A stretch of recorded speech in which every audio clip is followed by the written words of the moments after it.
In the year 2024, I have been a very busy bee when it comes to building or reestablishing habits that support my physical health and energy. So, in this episode and in a whole series of episodes around this one, so make sure you're checking your podcast player for the neighbors to this message. I want to share what's been helpful to me in hopes that it will also be helpful to you when it comes to building habits that support however it is that you want to feel, whether it's something in your physical health, mental health, your social life, your family life, your business, your money, whatever it is.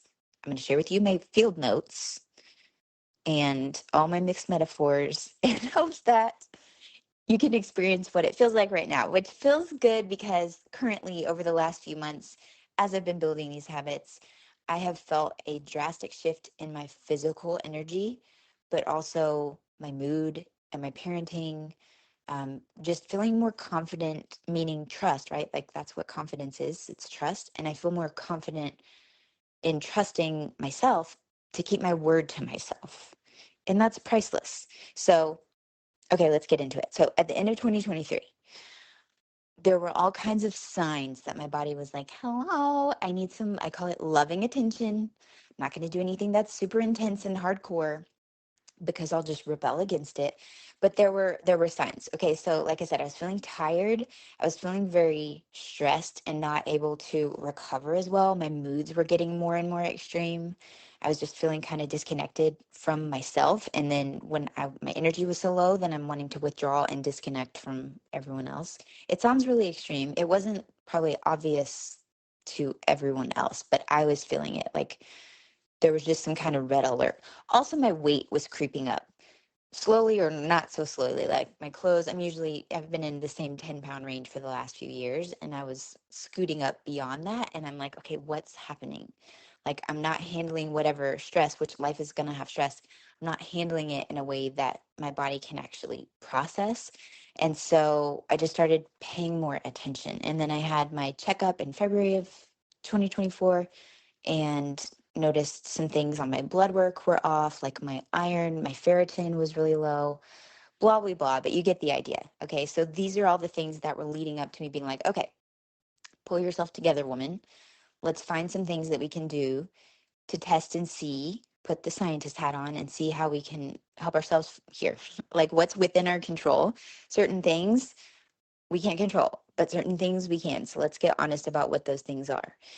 And so, like I said, physical habits are the things that I have been prioritizing over here. So things like my movement, my nutrition, like actual nutrients and minerals and things, and my sleep, and all of these things that I'll record separate messages on because that would be way too long for this one.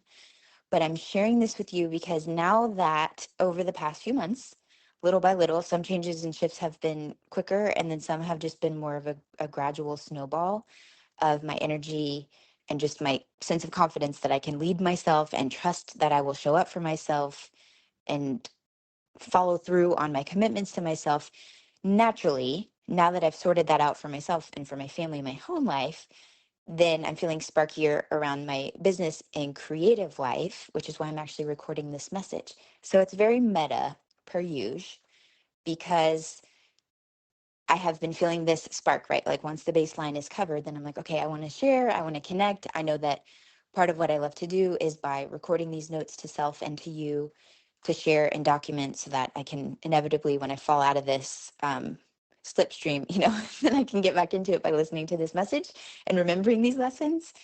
And so I'm like, I want to be recording podcasts, but I had so much resistance to it.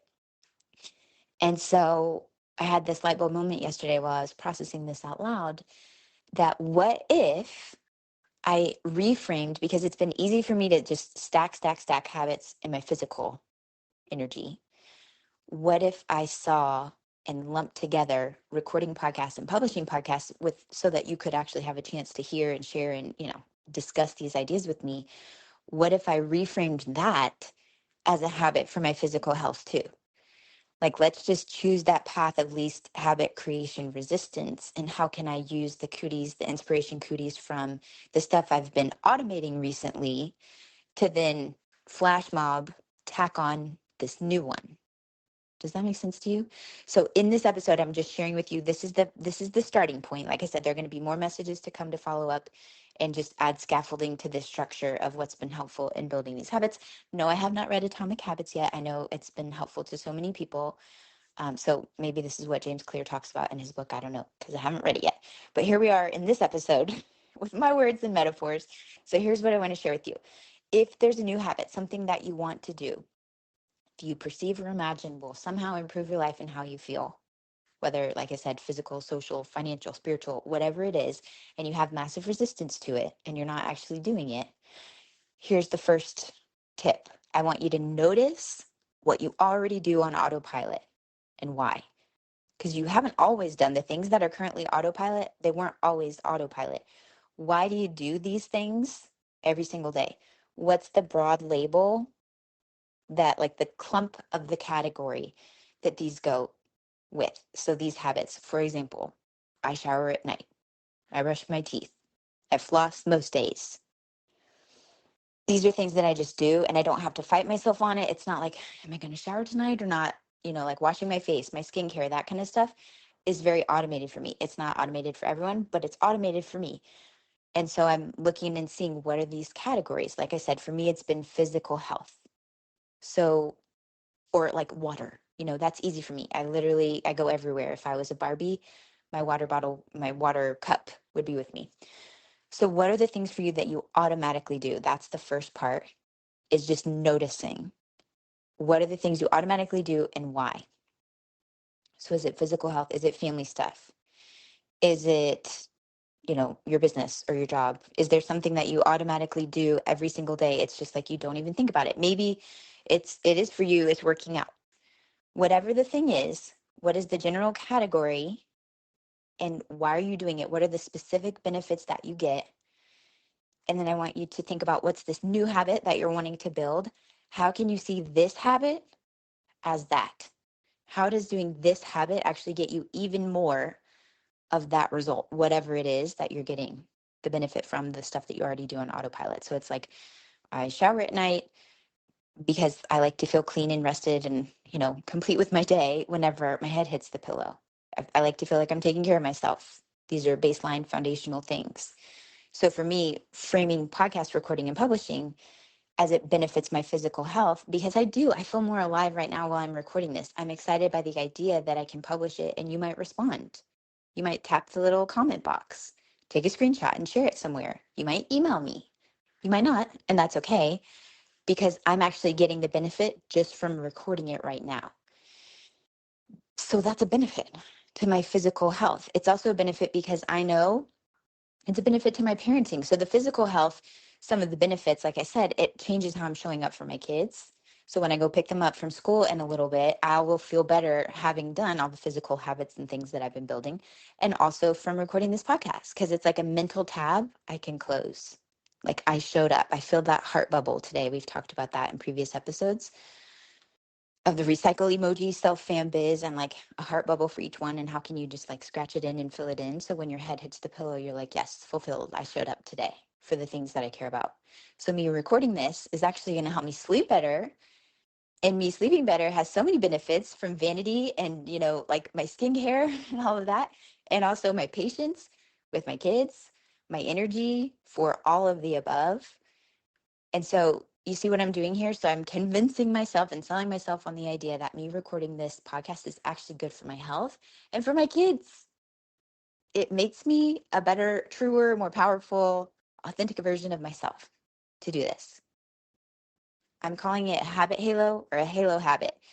It's like sneaking collagen into the applesauce to get the kids some protein, or spinach in a smoothie. It's like a Harry Potter invisibility cloak. It's like these are habits that are automatically happening. They have inertia, they have momentum around them. There's life around them. They're already happening. So how can we connect this habit that you're wanting to create and establish with one that's already automatic? It's also like the visual in a TV show or a movie where somebody's sneaking into a room on the room service cart, like with the tablecloth hanging over. It's that kind of vibe. It's like we're already going in this direction. The momentum is already happening. It's like a tractor beam. And this little habit is just going to hop on, piggyback with your other habit. Okay. So this is the first step. This is the starter of the conversation. Like I said, there are so many, like a dozen more ideas I already want to share with you. But this is just the first concept, and I'm sharing my own experience and hope that it's a helpful example for you to see. Like I said, physical habits have been easy for me to stack. This podcast recording and publishing and being in conversation with you is really important to me, but I've had stories and resistance and whatever around it. So my hack and my workaround for that is to convince myself that whether you respond or not, or whatever happens business wise and blah, blah, blah, from me recording more, what's actually most important and sticky for me is that I will feel better. I will show up for my kids differently. I will sleep better tonight. That may sound silly, but it's actually true. So thank you for being part of that on the other side of this phone and for listening. And I would love to hear what comes up for you, what it is that you're working on in terms of your habits. Maybe it's your creativity. I love to help with that too. Okay, stay tuned. There's so much more to come because obviously this is a new habit that I'm reestablishing. It's an old habit. That's how I know that I love it so much. And then when you just go a while, then you get some cobwebs and a little bit of resistance, and that's fine and normal. But I got to tell you, it feels good when you break the seal and pop the cork. And I will, speaking of, link to some other related episodes in the show notes if you just can't wait for the next installment of this habit series. But in the meantime, I hope you're doing well over there. I look forward to catching up more soon. I hope this helps. Okay, technically that was the end of the episode, but since you're still here, one, I'd love to thank you for spending part of your day with me, and two, I'd love to ask you if you would take 30 seconds, maybe 60, to leave a rating and review in your podcast app before you tap out today. If you've already done that, it's amazing. Please send me a screenshot so I can thank you personally, and know that sharing this episode with a friend has the same magical powers, and I deeply appreciate both. Also, in case you're listening to the end to see if I ever actually introduce myself, hi! My name is Nikki Elledge Brown. I'm the host and author of Naptime Empires and this here On Her Terms podcast. You can find me around the internet at Nikki Elledge Brown in most places, but what you may appreciate most is actually over at onherterms.com. It's what I call the insider library. It's where you can get inside scoop, first listen rights, email updates every time there's a new episode, and then special insider only bonus content. It's all over in our private feed. Okay, that's a wrap for real. I'll meet you in the next episode.